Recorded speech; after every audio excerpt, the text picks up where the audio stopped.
औज़ु बिल्लाहिस्समीइल अलीम मिनश्शैतानिर लईनिर रजीम। बिस्मिल्लाहिर रहमानिर रहीम। अल्हम्दुलिल्लाहिल्लज़ी ज़िक्रुहु शरफ़ुन लिज़्ज़ाकिरीन वत्ताअतुहु नजातुन लिलमुतीईन वहम्दुहु इज़्ज़ुन लिलहामिदीन वशुक्रुहु फ़ौज़ुन लिश्शाकिरीन वस्सलातु वस्सलाम अला सय्यदिल अंबिया वल मुरसलीन अबिल क़ासिम मुहम्मद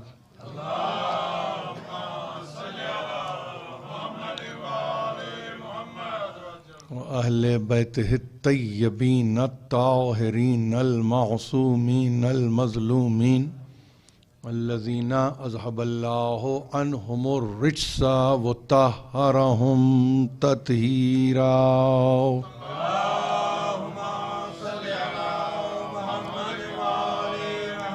अम्मा बअदु फ़क़द क़ालल्लाहु सुब्हानहु व तआला फ़ी मुहकम किताबिहिल हकीम या अय्युहल्लज़ीना आमनू औफ़ू बिल उक़ूद। सलावत।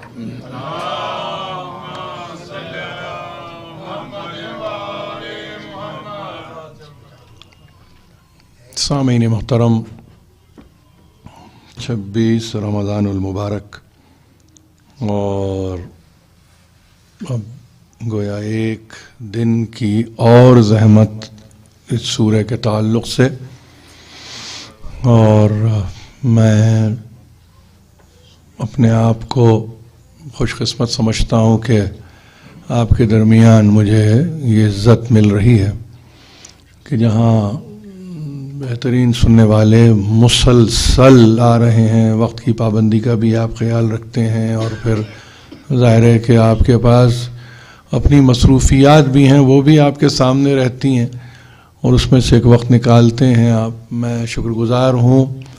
ज़ाहिर के सिलसिले में कल मेरी आखिरी तकरीर होगी और आज जैसे मैंने अर्ज़ किया कि जो भी हमारे पास वक्त है उसमें चूँकि शब जुमा भी है, आपको मालूम है कि हम मुख्तसरन मसाइब भी अपने तज़किरे में लाजिम जानेंगे। मैं अर्ज़ करूँ आपसे कि जहाँ पर यानी कुरान मजीद को आप खोलते हैं और ख़ास तौर पर जब आप सूरह के मुक़द्दमे को देखते हैं तो उसमें मैं चाहता ये हूँ कि कम से कम आज आपको एक बात से आशना करूँ, और वो ये कि हर सूरह के ताल्लुक़ से ख़ास तौर पर जो आपके पास एक तफसीर है, तफसीर नमूना, उसको उठा के आप देखेंगे तो फ़ज़ाइल सूरह के बयान किए जाते हैं। सूरह के आगाज़ से पहले एक या दो सफ़े पर मबनी फ़ज़ाइल सूरा, यानी सूरह की फ़जीलत क्या है, सूरह के फ़ज़ाइल क्या है। एक तो ये बात। दूसरी बात ये, उसमें कोशिश जिस अम्र की जाती है वो ये की जाती है कि फ़ज़ाइल सूरा को बयान करते हुए अहादीस को पेश नज़र रखा जाए कि मसलन इस सूरह की फ़जीलत में सरकार रिसालत माब ने क्या कहा, अइम्मा मासूमीन ने क्या कहा, और किस तरीक़े से इसका सवाब है जो आप तक पहुँचता है। ये हर सूरह में। लेकिन उसके साथ साथ एक बात है कि जिसको ये भी कहा है मुफस्सिर ने तफसीर करते हुए कि यकीनन हर सूरह का और उसकी यानी उसके पढ़ने का एक सवाब है, लेकिन वो सवाब के लिए इस्तेहकाक आपका उस वक्त कायम होता है कि जब आप पर सूरा पूरी तरह से वारिद हो जाए, पहली चीज। दूसरी चीज ये कि वो सूरा फ़कत आपके क़ल्ब पर वारिद ना हो बल्कि वो अमल की सूरत में ढल जाए। ये कुरान के ताल्लुक से आपके पास जो तफासीर हैं उसमें मैंने नाम इसलिए ले लिया, ये नुमाइंदा तफसीर है, आपको आसानी से मिल जाती है और आप इसको देखेंगे तो आप ज़ाहिर है कि मेरी बात की तस्दीक करेंगे। ऐसा नहीं है, आपको मालूम है सूरह फातिहा पढ़िए सवाब ही सवाब है, सूरह इखलास पढ़िए सवाब ही सवाब है। आप सूरह अभी आपने शब-ए क़द्र में पढ़ा ना, आपने 29वां पारा, आप 29वां सूरह अनकबूत पढ़ा, 30वां आपने रूम पढ़ा, फिर उसके बाद आपने हामीम दुकान पढ़ा, ये सारे सूरे आप पढ़ते चले जा रहे हैं। इसके सवाब के ताल्लुक से गुफ्तगू हो चुकी है, लेकिन रस्मन नहीं है। बस ये कहने वाला ये कह रहा है कि ये सवाब है इसका, इसके पढ़ने में सवाब है, लेकिन ये उस वक्त मुमकिन है कि जब उसके मारिफ आप पर पूरी तरह से आश्कार हो जाएं, और न सिर्फ ये कि पूरी तरह से उसके मारिफ आश्कार हो जाएं, बल्कि खुद आप एक अमल की मंजिल पर भी अपने आप को पाएं, ताकि वो सूरा आपके लिए किसी काम के काबिल बन सके। देखिए सूरा अपनी जगह पे है, लेकिन सूरे से काम लेने के लिए आपको उसके मेयार पर पूरा उतरना है, वरना फातिहा की फजीलत अपनी जगह है, 114 सूरे हैं, सबकी अपनी अपनी फजीलतें हैं, लेकिन जहां ताल्लुक ये पैदा करना चाहता है अल्लाह बंदे के साथ, इस सूरे से तुम्हारा कोई राबिता तो पैदा हो जाए, तो वो राबिते की दो सूरतें हैं, एक तुम पर वारिद हो, दूसरे तुम उसके आमिल बनो। इसीलिए आपने देखा होगा हमारे पास, मैं यानी ये मेरा तरीका नहीं है बतलाने का, मगर आपने सुना होगा अपने बुजुर्गों से कि ये फला सूरे के ये आमिल हैं, यानी इसका मतलब ये है कि इसमें अमलियात की गुफ्तगू नहीं है। आप अगर उस सूरे को देखेंगे तो अगर वो सूरा पढ़ने के बाद आपको वो नजर आए कि उस पर वो आमिल है, यानी उस पर अमल करते हुए अगर पाए जा रहे हैं, तो वो आमिल सूरा हुए।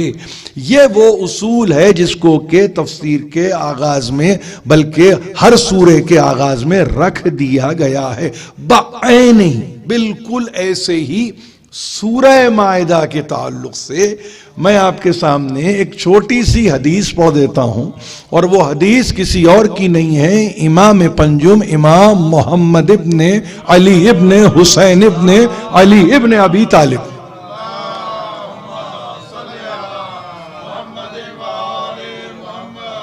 ये आपके पास इस इमाम के ताल्लुक से एक बात को याद रखिए, बात में बात आ रही है तो मैं कह रहा हूं कि आपके पास जो सबसे बड़े मुहद्दिस हैं मोहम्मद इब्ने याकूब कुलैनी अलैहिर रहमा, साहिब उसूल काफी, और जब इन्होंने अपनी हदीस की किताब का आगाज किया है तो पहली हदीस बाब अक्ल में नकल की है इमाम पंजुम से। ये आपको मालूम होना चाहिए, हमारे पास बाब अक्ल है हदीस में पहला बाब। मुसलमानों के पास वही कैसे आई, ये पहला बाब बनता है। जाहिर है कि अब उनका अपना मिजाज है, हमारा अपना तरीका है, हमने ये बात कह दी है, दोहराना मकसद नहीं है, लेकिन अक्ल पुख्ता हो तो वही समझ में आएगी, अक्ल पुख्ता नहीं होगी तो वही समझ में नहीं आएगी। इसलिए आपके पास मासूम की जो जरूरत है ना, ये मासूम की जो अहमियत है, वही से बढ़ के कोई चीज नहीं है, लेकिन समझने के लिए टूल तो लाओ कि समझोगे किससे। तो अब समझने के लिए टूल अक्ल है, जिसको अंग्रेजी में आप रीजन कहते हैं, तर्जुमा सही है या नहीं है, बहरहाल रीजन कहा जाता है। और अब जब ये बात आई तो वहां पे आपके इल्म में आनी चाहिए कि यही इमाम पंजुम ने सूरह माइदा के ताल्लुक से ये कहा, मन क़रअ सूरतुल माइदा फी कुल्ले यौमिन कमीस, जो सूरह माइदा की क़िराअत करेगा हर शबे जुमा, फी कुल्ले यौमिन कमीस, जुमेरात शबे जुमा, जाहिर है कि आपके सामने ये है जुमेरात के ताल्लुक से गुफ्तगू, लेकिन ये कि हमारे पास शबे जुमा आ जाता है उस ताल्लुक से। तो जैसे ही कहा यौम कमीस, तो क्या है, लम यल्तबिस ईमानुहु बिजुल्मिन वला युशरिक बिही अबदा, अब ये हदीस को सुन लीजिए, इसका तर्जुमा सुनिए और आप अपने आप को मायदा के लिए तैयार कर लीजिए, यानी आमिल बने इस सूरे पर। 26 रमजान को मैं तोहफतन तो ये हदीस दे के जा सकता हूं ताकि एक आने वाले 12 महीनों में आप कम से कम अपने आप को आमिल मायदा तो बनाएं। फरमाते हैं जो कोई यौम कमीस में, अब इसका तर्जुमा यौम कमीस भी है, शबे जुमा भी है, लेकिन यौम कमीस में यानी जुमेरात के दिन अगर कोई मायदा की तिलावत करता है तो हरगिज उसका ईमान जुल्म से आमेख्ता नहीं होता। लम यल्तबिस ईमानुहु बिजुल्मिन वला युशरिक बिही अबदा, और वो कभी भी अल्लाह की जात में किसी को शरीक नहीं ठहराता। ये सूरा मायदा है, आये वसीला भी है, आये विलायत भी है, आये इर्तिदाद भी है, आये तकमील दीन भी है, आयतों पे आयतें सारी हैं। मुगालते पे मुगालता है कि नहीं मालूम। हम अमीर अल मोमिनीन को क्या समझते हैं और क्या समझ रहे हैं। इमाम पंजुम ने कहा जो हमारा होता है और मायदा की क़िराअत करता है इस रोज, तो फिर वो उसके ईमान का ये आलम होता है कि किसी सूरत भी इल्तिबास नहीं होता, यानी मुल्तबिस नहीं होता, यानी किसी सूरत भी कोई शायबा उसके ईमान में जुल्म का नहीं होता। और वो कभी भी अबदन कभी भी वो अल्लाह की जात में किसी को शरीक नहीं करता। आप समझ रहे हैं, ये पैगाम पहुंचा दीजिए उन लोगों तक कि जो मायदा पढ़ के ऐलान गदीरी को सामने रख के विलायत की आयत को पढ़ के तकमील दीन से गुजर के अगर वो अपने अकीदे में बदअहदी कर रहे हैं, वो अहद की पासदारी नहीं कर रहे हैं, तो उन पर लाजिम है कि इस हदीस को सुने कि मेरा मौला कहता है मायदा पढ़ने वाला हकीकत में न ईमान को जुल्म से आमेख्ता करता है, न ही किसी को अल्लाह की जात में शरीक करार देता। तो अब आप तबीयतन मुस्तफवी हो, अकीदतन अलवी हो, जो कोई भी हो आप, लेकिन उसूल ये बनेगा, उसूल, मेरी बात को बहुत गौर से सुनिए, इसलिए कि इसी में राज है, इस सूरे का राज इसी में है। एक बात और मैं कह दूं, दो लफ्जों को आप बाकायदगी से इंटरचेंज करते रहते हैं, यानी आप क़िरात को तिलावत से कर देंगे, तिलावत को क़िरात से कर देंगे, दोनों लफ्ज अलग हैं, हमेशा याद रखिए, दोनों लफ्ज अलग हैं। आप कहें कि इसकी सनद क्या है? सनद पहला आसमानी नाजिल होने वाला सूरा जो इक़रा से शुरू होता है कि जहां पे है पढ़ो। अंग्रेजी तर्जुमा 95% अंग्रेजी तर्जुमा करने वालों ने इसको जो लफ्ज दिया है वो फकत एक लफ्ज दिया है, वो है रीड। एक आध जगह आपको प्रोक्लेम, ये दूसरा लफ्ज मिलेगा आपको। बहुत चंद लोग हैं ने तीसरे लफ्ज को यहां इस्तेमाल किया, वो है रिसाइट।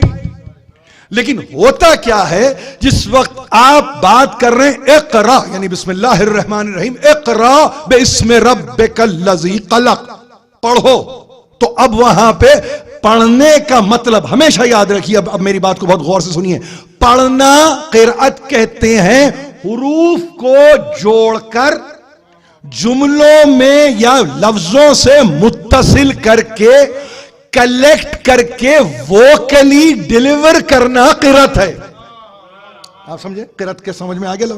क़िराअत का मतलब यह है आपने हुरूफ को चुना, लफ्जों को जमा किया, ये कलेक्शन ऑफ अल्फाबेट्स और वर्ड्स एक मर्तबा जब आपने वोकली इसको डिलीवर किया, यानी सौत की सूरत में, आहंग की सूरत में, तो इसको कहते हैं क़िराअत। ये हो गया। अब आपने कहा कि साहब ये तो बिल्कुल तय हो गई बात, 96 सूरा पहला नुज़ूली, वैसे 96 है ये सूरा अलग, जहां हुक्म के साथ है इक़रा पढ़ो।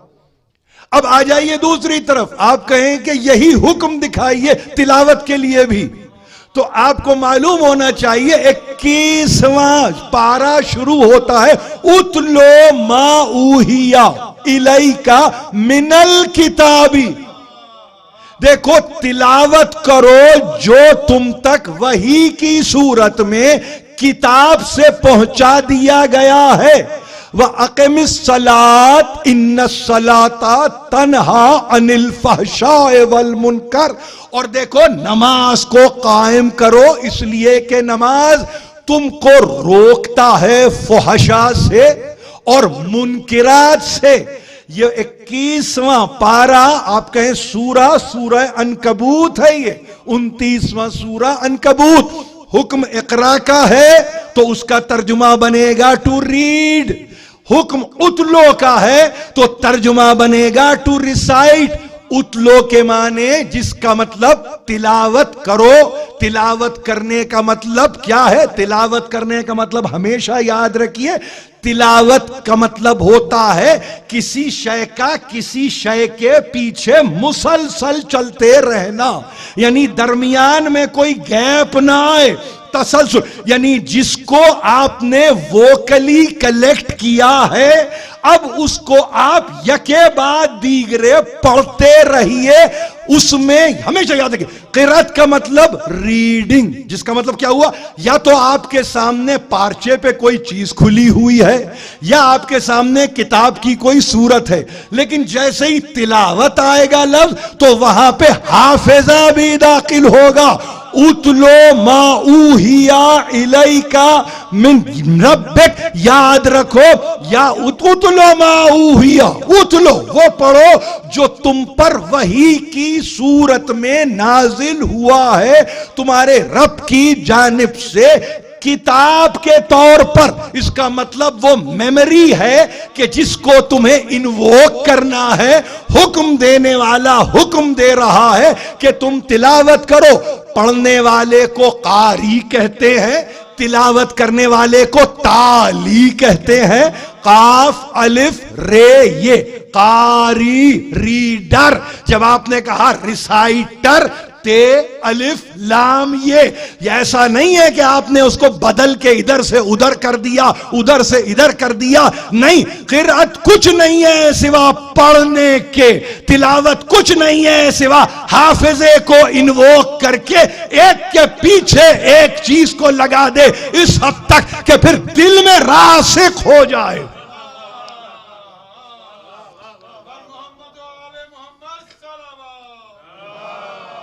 उतलो मा ऊहिया इलैका मिनल किताब। देखिए, एक एक लफ्ज को याद रखेंगे आप। उतलो मा ऊहिया इलैका मिनल किताब वाक़िमिस सलात। अब आ जाइए, कभी आप नमाज पढ़ते हैं तो पूछने वाला पूछता है कौन से सूरों की आपने तिलावत की है। आप समझ रहे हैं? हमेशा याद रखिए इस बात को। कुरान के ताल्लुक से देखिए, ये आयत बता रही है कि इसका कंजंक्शन जो है तिलावत का सलात के साथ, वो दलील इस बात की है कि आप नमाज में सूरों की तिलावत करते हैं। क़िराअत का लफ्ज इस्तेमाल नहीं होता। आपने कौन से सूरों की क़िराअत की? नहीं, तिलावत कौन से सूरे की कर रहे हैं? जी मैंने हम्द की तिलावत की, मैंने सूरह फज्र की तिलावत की, मैंने हम्द की तिलावत की, मैंने इखलास की तिलावत की, मैंने हम्द की तिलावत की, मैंने कद्र की तिलावत की। यानी तिलावत का मतलब यह है कि अब तुम तक जो चीजें पहुंची हैं तुम्हारे हाफिजे में भी वो महफूज है, याद रखिए। और उसके साथ ही नमाज का तस्करा कि देखो अगर मतलू करते हो तुम, ताली हो अब तुम किताब इलाही के, तो याद रखो मायूसी नहीं मुकद्दर बनेगी, बल्कि तुम्हारा मुकद्दर ऐसे रोशन हो जाएगा जिसके नतीजे में न फहश तुम तक आएगा न मुनकरात तुम तक आएगा। मैंने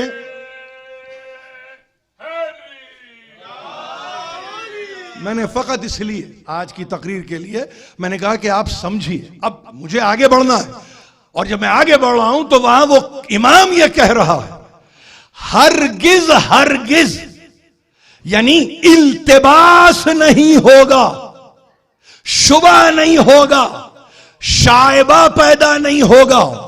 देखिए दो चीजें अगर एक तरह की कभी कभी नजर आए तो उसमें इम्कान है कि शुबा है, कौन सी चीज सही है कौन सी चीज गलत है। इमाम फरमा रहे हैं कि अगर रोजे जुमेरात, अगर मायदा के हर जुमेरात को अगर इसकी तिलावत हो जाए तो ये सौदा बुरा नहीं है। क्या कि देखो कभी तुम्हारा ईमान जुल्म से आमेख्ता नहीं होगा, यानी किसी सूरत भी ये कैफियत पैदा नहीं होगी कि कोई ये कह सके कि ये ईमान है मगर जुल्म भी है। ये नहीं कह सकेगा, कोई नहीं कह सकेगा। ये जमानत है, ये जमानत है, और ये पढ़ने के साथ है।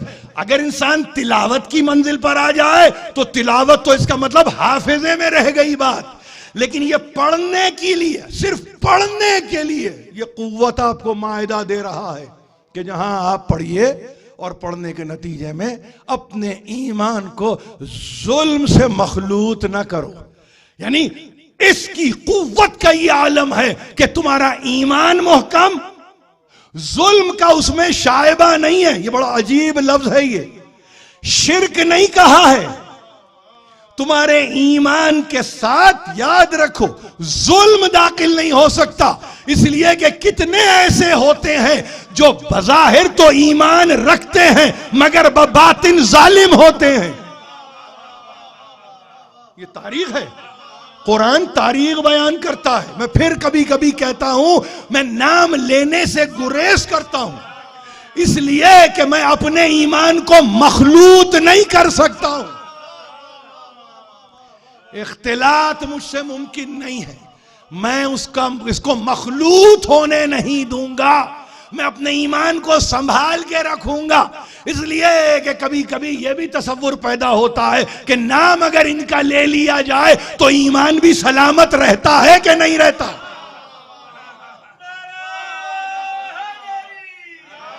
आप समझे? मतलब आप जुल्म पे क्यों रुकते हैं? अरे जुल्म करने वाला जालिम है।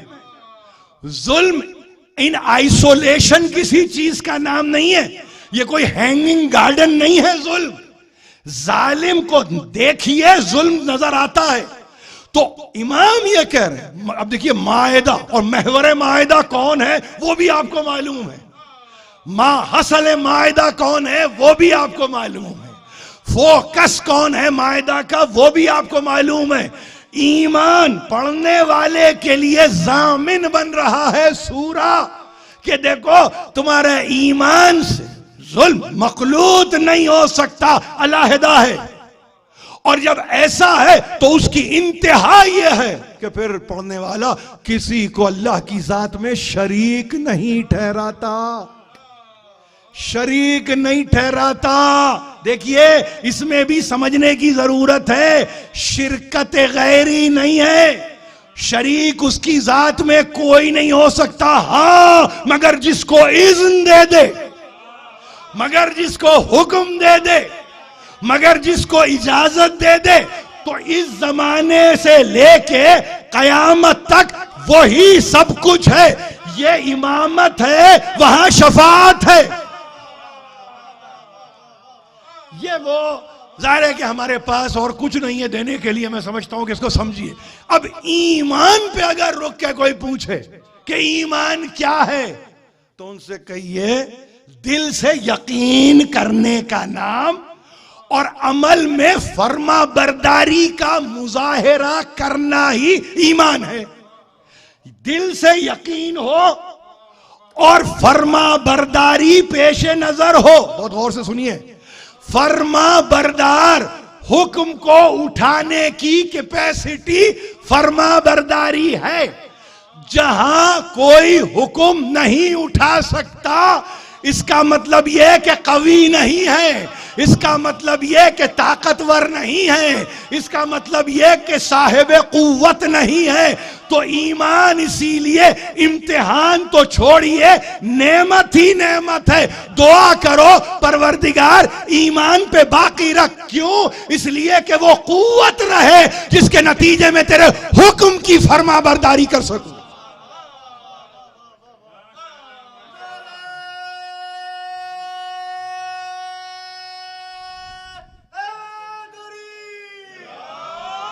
फरमा बरदार, फरमान हुक्म बरदार, उठाने वाला, हुक्म का उठाने वाला, ये सादत है। अब आप अजीब बात कर रहे हैं, ये सादत है, ये मशक्कत नहीं है, ये कोई आपके लिए जबर नहीं है, ये आपको हम्माली के लिए कोई नहीं कह रहा है, सिर्फ आपकी कैपेसिटी को चेक किया जा रहा है कि कितनी कैपेसिटी तुम में है। हुक्म उठा भी सकते हो या नहीं उठा सकते। हुक्म उठा सकते हो तो नतीजे में ईमान ही ईमान है, और अगर हुक्म ही नहीं उठा सकते तो ईमान के कोई मानी ही नहीं है।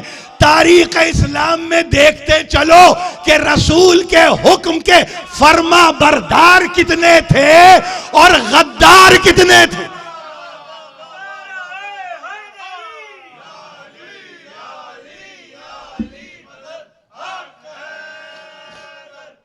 आप समझ रहे? ईमान है ये, ईमान यानी दिल से यकीन करके एक मर्तबा हुक्म को उठा लिया, और जब एक मर्तबा हुक्म को उठाया तो हमेशा याद रखिए तीन चीजों से तो गुजरना है, और वो तीन चीजें कुछ नहीं है। तस्दीक बिल कल्ब, इकरार बिल लिसान, और फिर अमल बिल जवारिह वल अरकान। ये तीन बातों को याद रखेंगे ईमान के ताल्लुक से। यानी ईमान का मतलब क्या है? बैक वक्त तीन चीजें फोर्स कर रही हैं आपको, तीन चीजें हैं जो आप पर हावी हैं। आप उसके गिरफ्तार नहीं हैं, बल्कि आपके लिए वो अल्लाह की नेमत है कि जहां आपके लिए तस्दीक कल्ब कर रहा हो, दिल कह रहा है कि यही है, कोई और नहीं है। दिल ये कहे, दिल ये कहे, तस्दीक बिल कल्ब, दिल ये कहे कि यही है जो कुछ कहे, कुछ और नहीं है। और आगे चल के वो तस्दीक एक मर्तबा चाहती है कि वो मुजाहिरा करे। वो मुजाहिरा किसी और तरह नहीं, तुम्हारी जबान हक के लिए चले, हक की राह में चले। अब जब वो इकरार बिल लिसान हुआ तो देखो हक की राह में आगे बढ़ते हुए कदम पीछे नहीं हटते। तो जवारिह वल अरकान के साथ तुम्हारे आज़ा जवारे गवाही दे, तो पलटते हुए कदम कभी कहीं नजर आए तो समझो कि जबान ही पे जारी नहीं है, और जहां जबान पे जारी नहीं है वहां दिल का क्या मामला हो सकता।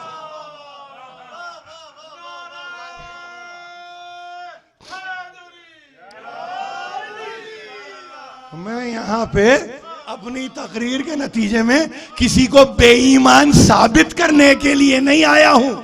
अब अगर कोई हो ही बेईमान, यानी बेईमान किसको कहेंगे? बेईमान गाली नहीं है, कहीं जहन में ये बात ना आ जाए गाली दे रहे थे बेईमान। जिसका ईमान ना हो, भाई जिसका ईमान ना हो वो होता है बेईमान। बाईमान जो ईमान के साथ हो, जो ईमान के साथ हो। ईमान नहीं है, ईमान के साथ, इसका मतलब बाईमान में कोई मुसलसल आपके साथ है जो आपको मुस्तकिल कुव्वत देता है, हिम्मत देता है, शुजाअत देता है। ये बा और बे के फर्क को हमेशा याद रखें। तो अब अगर किसी मंजिल पे अली ये कहे अना नुक्ता तलबा,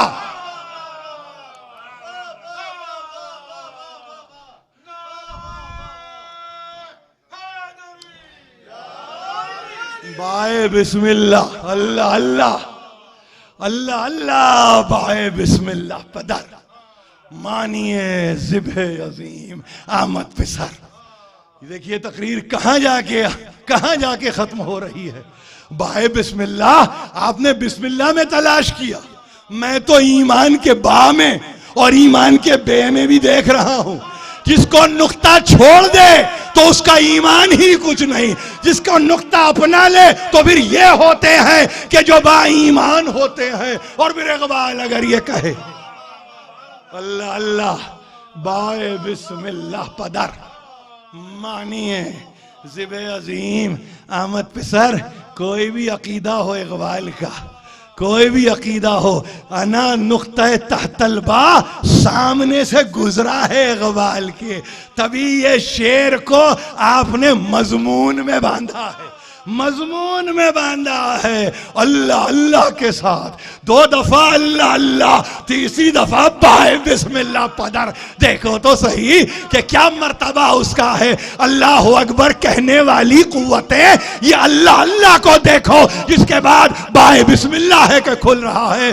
किताब अभी शुरू नहीं होती, नुक्ता आगाज करता है, इफ्तिताह नुक्ते से हो रही है, आगाज नुक्ते से है। तो जो आगाज कुरान करता है उसी पे आए तकमीले दीन भी, आए विलायत भी खत्म होती है।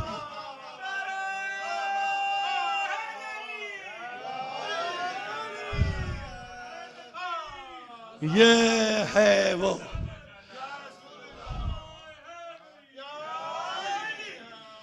बस, ये है गुफ्तगू।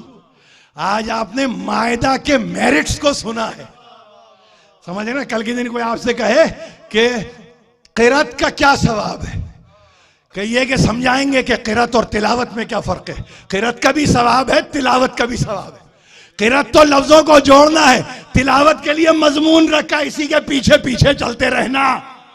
ताली, देखिए एक बात याद रखिए, आपको मैं क्या अजीब बात अर्ज करूं, और क्या ये जुमला जहन में आ गया, अस्सलाम अलैकी या ताली अल मासूम। जनाब ज़ैनब के लिए ये जियारत में है, आप पर सलाम हो शहजादी, कि आप कैसे पीछे पीछे चलती रही हैं मासूम के। तकरीर खत्म हो गई, तकरीर खत्म हो गई। कहीं से इशारा हुआ होगा कि जिक्र करो हमारा, तो करेंगे जिक्र आपका, क्यों ना करेंगे आपका जिक्र। आपके बाबा का जिक्र किया है कुछ दिनों पहले, आज आपका जिक्र करेंगे बीबी, आपका जिक्र करेंगे। मेरी शहजादी, मेरी शहजादी, शहजादी ज़ैनब क्या दिल पे गुजरती होगी। बाप दुनिया में नहीं है, 21 रमजान को भाई और कुछ चंद खास अहबाब दफन करके आ गए। क्या हाल हुआ है मेरी शहजादियों का, बीबी ज़ैनब और उम्मे कुलसूम का। ये शहजादी है, ये शहजादी है, करबला में लुटे हुए काफिले को ले जाने वाली।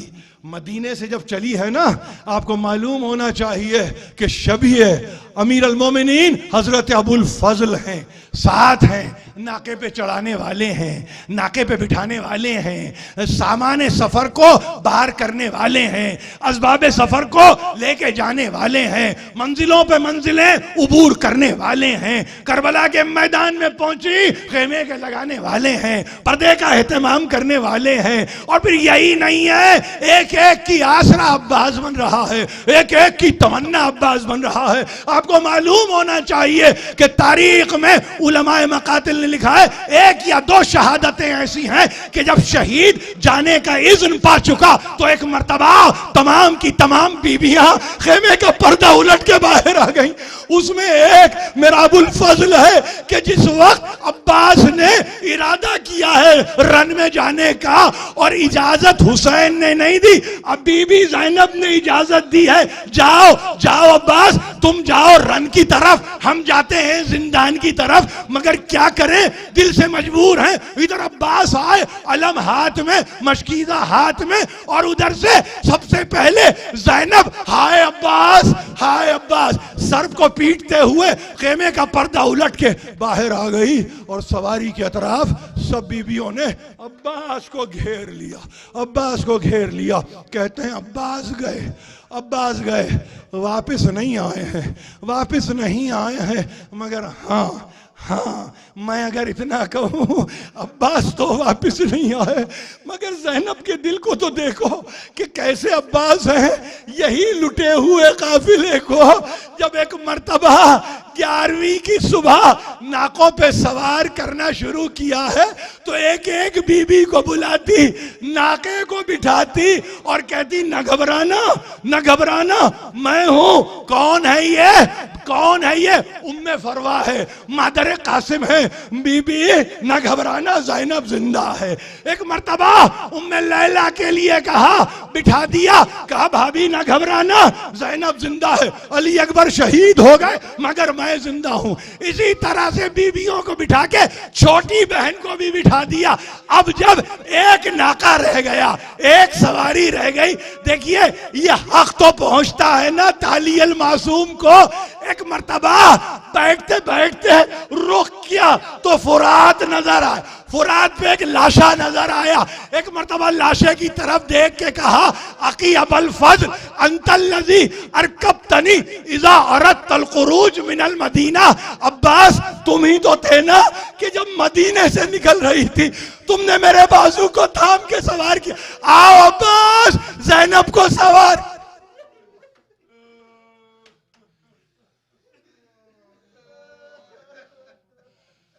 इलाही व सय्यदी व मौलाया व रब्बी, परवरदिगार इस कलील तवस्सुल को हमसे कबूल फरमा।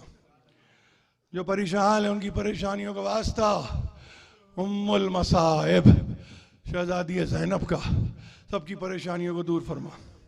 परवरदिगार वास्ता मेरी शहजादी ज़ैनब कुबरा का, मेरे मालिक जो हमें बीमार हैं उनको शफाए कामिल अता कर।